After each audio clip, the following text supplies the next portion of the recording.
My name is Sarah Johnson, and I used to believe that some bridges were meant to stay burned, that some people were meant to remain in your past, locked away in the chapters you'd rather forget.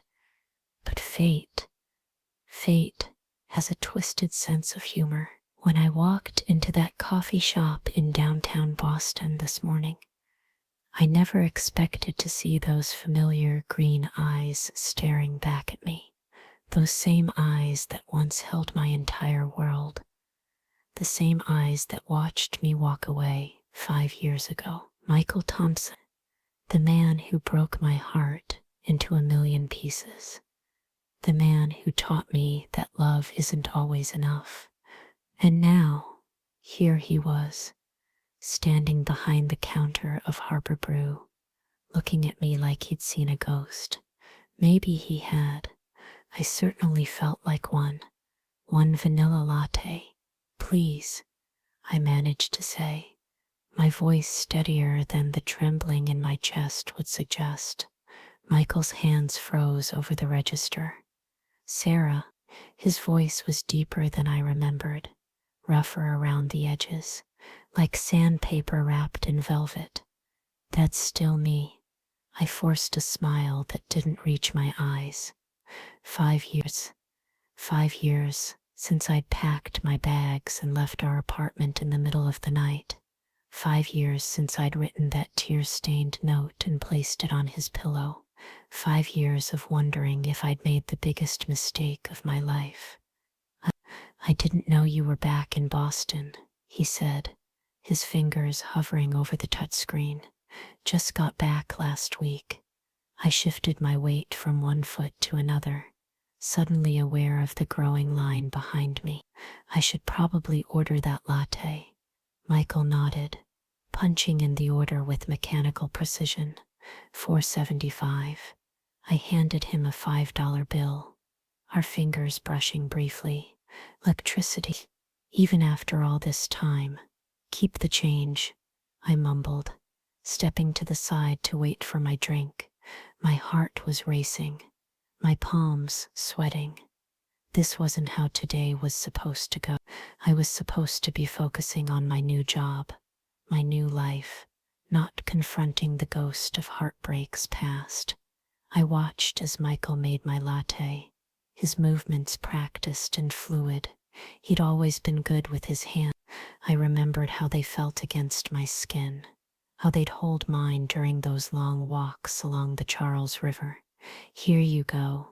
He slid the cup across the counter, a small heart drawn in the foam. Old habits, or something more. Thanks. I took the cup, our eyes meeting for a moment too long. It was good to see you. I turned to leave, my heart hammering against my ribs. Sarah, wait. His voice stopped me in my track. My shift ends in 20 minutes. There was a plea in his words that I couldn't ignore. Maybe we could talk? I should have said no. I should have walked out that door and never looked back. But instead, I heard myself say, I'll be at the corner table. And just like that, the bridge I thought I'd burned to ashes began to rebuild itself. 23 minutes later, Michael sat down across from me, his apron gone, replaced by a simple blue button-down that made his eyes seem impossibly greener. So, he started, hands wrapped around a mug of black coffee. New York didn't stick. I traced the rim of my now empty cup. It did, actually. I was there until last month. I paused, wondering how much I should reveal. I got offered a position at Massachusetts General. Couldn't turn it down. Michael's eyebrows raised slightly. You finished medical school then. A small smile tugged at his lips. I always knew you would. Yeah. I looked down at my hands. Specialized in pediatric oncology, saving kids with cancer. He shook his head, that familiar look of admiration in his eyes. Always aiming for the stars, weren't you, Sarah? The words hung between us, a painful reminder of why we fell apart. My dreams had been too big, too demanding. Or at least, that's what I told myself when I left. What about you? I asked, desperate to shift the focus. I wouldn't have pegged you for a barista. Michael leaned back in his chair, a wry smile on his face. I own this place. Actually, he gestured around the cozy cafe. Opened it 3 years ago. I blinked in surprise. But your music still plays some nights, he said, shrugging as if it was no big deal. But turns out I needed something more stable. The irony wasn't lost on me. I'd left because I thought he wasn't stable enough, wasn't serious enough about the future. And here he was, a business owner. I'm sorry, I blurted out, the words escaping before I could stop them. Michael's eyes widened. For what? For leaving the way I did. I swallowed hard, my throat suddenly dry. You deserved better than a note. Silence settled between us, heavy with 5 years of unspoken word. Yeah, he finally said, his voice soft. I did. Another pause. But I understand why you did it. I looked up, meeting his gaze. You do? Michael nodded, taking a sip of his coffee. You were scared. He set the mug down carefully. And maybe I was too. Too scared to show you I could be what you needed. The lump in my throat grew. I thought we wanted different things. Maybe we did back then. His fingers drummed against the table, a nervous habit I remembered well. People change, Sarah. Outside, rain began to fall, light at first, then heavier, pattering against the windows. The sound transported me back to lazy Sunday mornings in our old apartment, tangled in sheets, planning futures that never came to be. Do you ever wonder, Michael said, his voice barely audible over the rain, what would have happened if you'd stayed? The question hit me like a physical blow. Of course I had wondered. Every night for months after I left. Every time I achieved something and had no one to share it with. Every time I heard one of his songs on the radio. Yes, I whispered. All the time. Michael reached across the table, his hand stopping just short of mine. I missed you, Sarah. The raw honesty in his voice made my chest ache. Every single day. I stared at his hand, so close to mine. 5 years of distance, of moving on, of convincing myself I'd done the right thing. And here we were. I missed you too, I admitted, the truth spilling out like water from a broken dam. But we hurt each other, Michael. I forced myself to meet his eyes. We burned that bridge for a reason. Did we? He tilted his head slightly. Or did we just think we did? Because we were young and stubborn and scared. The cafe had emptied around us, the rain keeping customers away. It felt like we were in our own little world, suspended in time. I saw all your text messages, I confessed, after I left. I'd read them 100 times, memorized every word. I was too proud to answer. Michael's expression softened. And I was too proud to come after you. He sighed, running a hand through his hair. We were quite the pair, weren't we? A small laugh escaped me, surprising us both. Yeah, we were. The tension eased slightly, replaced by something warmer, something familiar. So, Michael said, finally bridging the gap between our hands, his fingers lightly touching mine. Dr. Sarah Johnson is back in Boston. He smiled, a real smile this time, and Michael Thompson owns a coffee shop. Who would have thought? I turned my hand over, allowing our palms to meet. Maybe, he started, his thumb tracing circles on my skin. Maybe bridges aren't meant to stay burned. His eyes held mine, hopeful and uncertain at the same time. Maybe they can be rebuilt. He paused, stronger than before. Outside, the rain began to ease, sunlight breaking through the clouds. I'd like that, I whispered, squeezing his hand gently, but slowly this time. Michael nodded, relief washing over his features. Slowly sounds perfect. The months that followed were a delicate dance of rediscovery. Coffee dates turned into dinner dates. Dinner dates turned into long walks along the Charles River, our hands occasionally brushing, then finally intertwining. I learned about the journey that led Michael to open Harbor Brew, how he'd saved for years, working multiple jobs, determined to prove to himself and maybe to me, though I was long gone, that he could build something lasting. He learned about my struggles through medical school, the nights I nearly gave up, the triumphs that kept me going. We were careful with each other's hearts, treating them like precious, fragile things, which, I suppose, they were. I went to your graduation, Michael confessed one evening, as we sat on a bench overlooking the water. I turned to him, startled. What? He nodded, looking slightly embarrassed. I flew to New York, sat in the back of the auditorium. He shrugged. I just wanted to see you achieve your dream. Tears pricked at my eyes. Why didn't you say anything? Because it wasn't about me, he said simply. It was your moment. I didn't want to complicate it. He reached over, tucking a strand of hair behind my ear. You looked so happy, so complete. I thought maybe you didn't need me anymore. I leaned into his touch, closing my eyes. I was happy that day, I admitted, but not complete. I opened my eyes, meeting his gaze. There was always something missing. That night, he kissed me for the first time in 5 years. It felt like coming home, but rebuilding wasn't always easy. Old wounds had a way of reopening when least expected. One night, a song came on the radio, one of Michael's, from right after our breakup.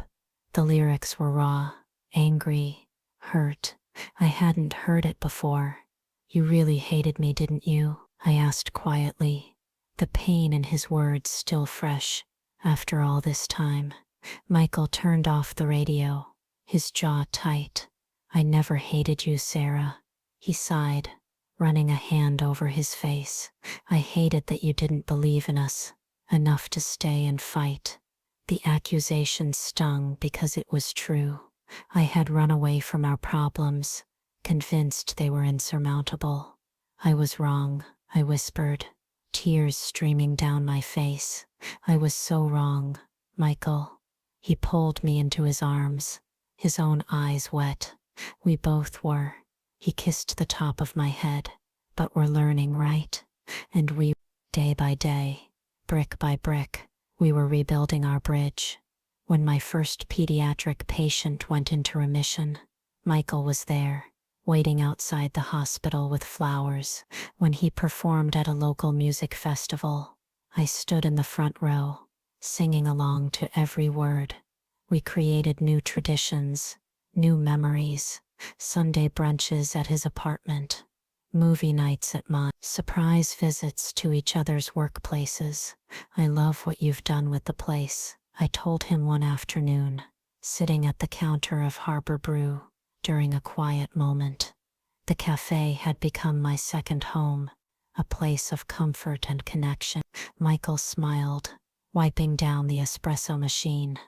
It's missing something though. What's that? He reached under the counter, pulling out a small, framed photograph. It was us, from years ago, laughing on the harbor walk. I remembered the day perfectly, our 1-year anniversary. I kept it all this time, he said, placing it on the counter between us. Couldn't bring myself to get rid of it. I touched the frame gently, nostalgia washing over me. Where would you put it? Michael pointed to a shelf behind the register, filled with meaningful trinkets and photographs. Right there. He paused, gauging my reaction.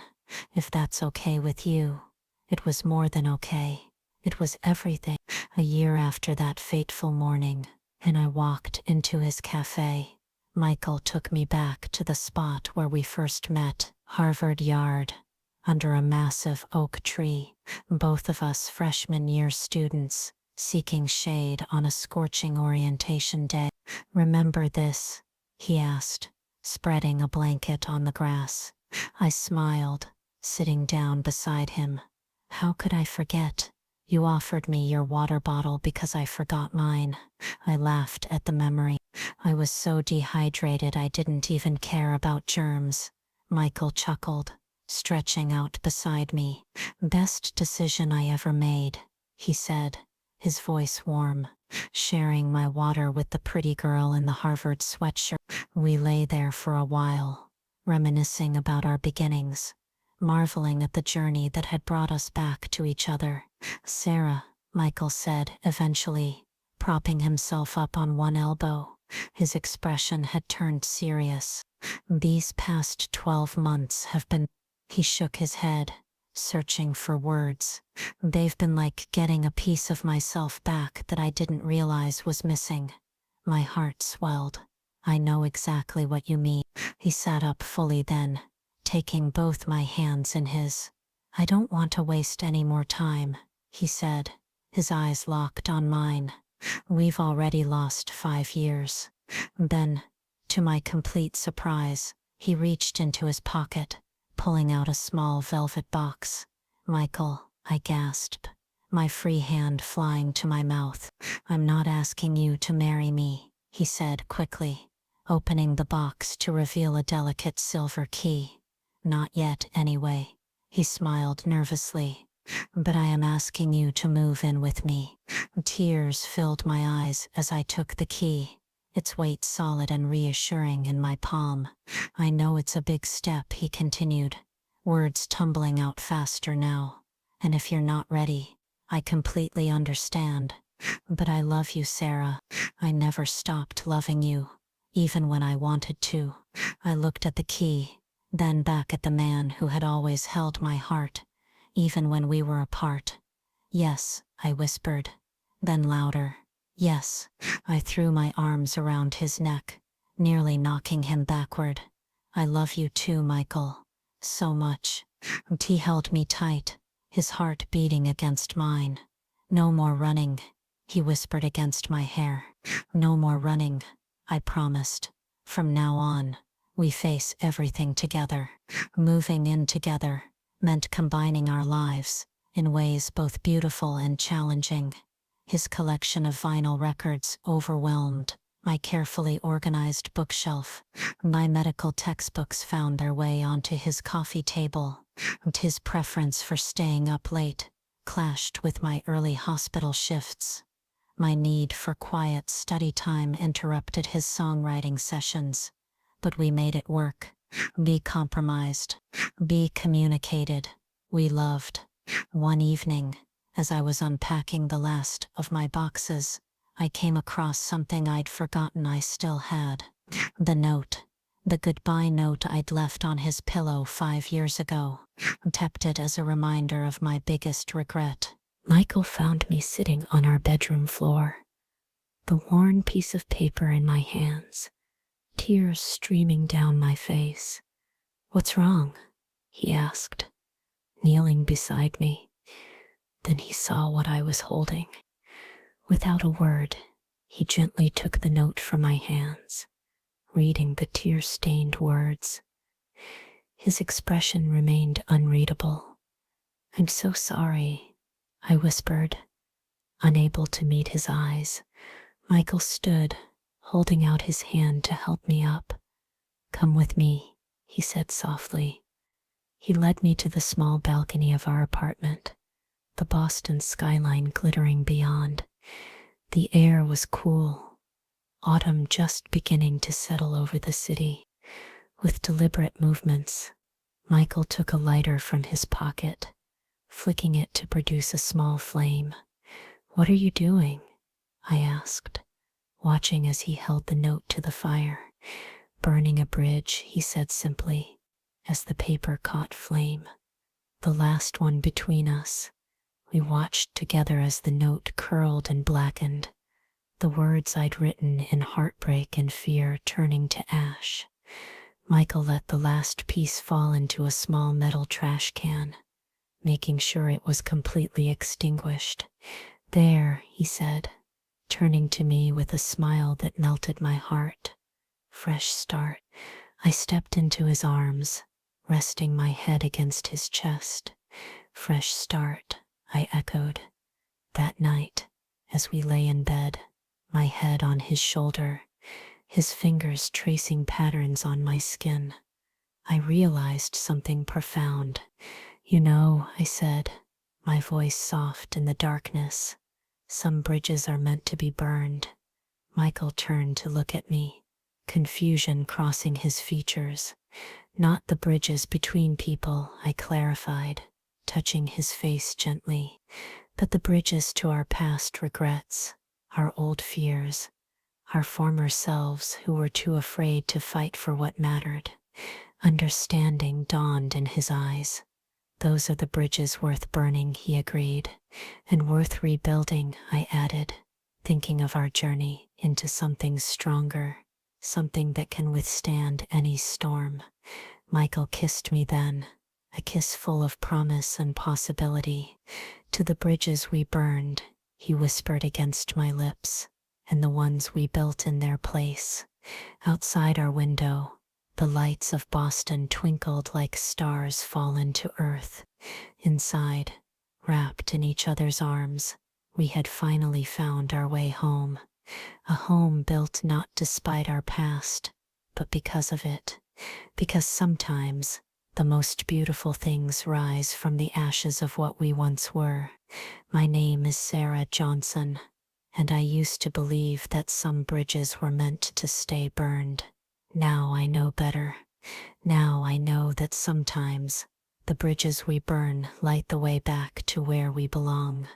Back to each other, back to love, back home. If Sarah and Michael's journey touched your heart, don't let this connection end here. Hit that subscribe button to join our storytelling family and never miss another emotional journey. Your likes and comments fuel these stories of second chances and healing. Share with someone who needs to hear that some bridges are meant to be rebuilt. Let's create more beautiful stories together, one click at a time.